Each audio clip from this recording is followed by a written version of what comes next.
संत श्री रैदास रविदास जी की कथा। चित्तौड़ की रानी द्वारा इनका शिष्य बनना। चित्तौड़ नगर में झाली नामक एक रानी थी। उन्होंने किसी गुरु से मंत्र नहीं प्राप्त किया था।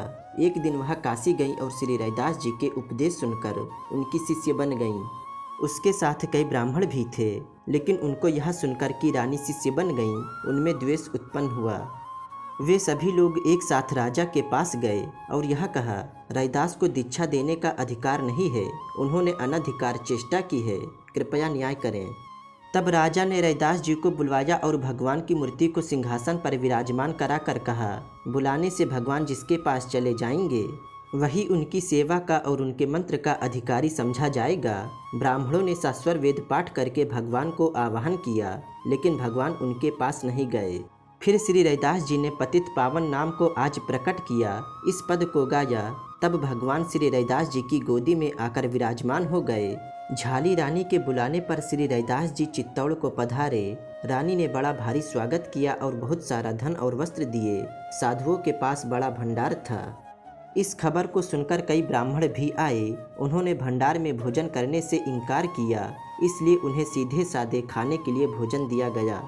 ब्राह्मणों ने रसोई की ओर देखा और जब खाने के लिए बैठे तो वहां उन्हें एक पंक्ति में दो ब्राह्मणों के बीच में एक रैदास बैठा हुआ दिखाई दिया। उन्होंने वह चमत्कार देखा, आंखें खुल गई। इसके बाद वे दीनवाणी से अपराध क्षमा करने की प्रार्थना करने लगे। बहुत सारे लोग उनके शिष्य बन गए, इनमें लाखों ब्राह्मण भी थे। श्री रैदास जी ने अपने शरीर की त्वचा को चीर कर सोने का यज्ञोपवीत सबको दिखाया। इससे सबको यकीन हो गया कि वे दिव्य पुरुष हैं। दोस्तों, ये थी श्री रैदास जी की कहानी। जब एक रानी उनकी शिष्य बन गई और सभी ब्राह्मण कहने लगे कि उनको दीक्षा देने का अधिकार नहीं है, तो उन्होंने चमत्कार दिखाया। सभी ब्राह्मण लोगों ने भगवान की पूजा की, लेकिन भगवान नहीं आए। और रैदास जी ने एक पंक्ति गाया और भगवान उनकी गोद में आकर विराजमान हो गए। दोस्तों, रैदास जी एक पहुँचे हुए संत थे।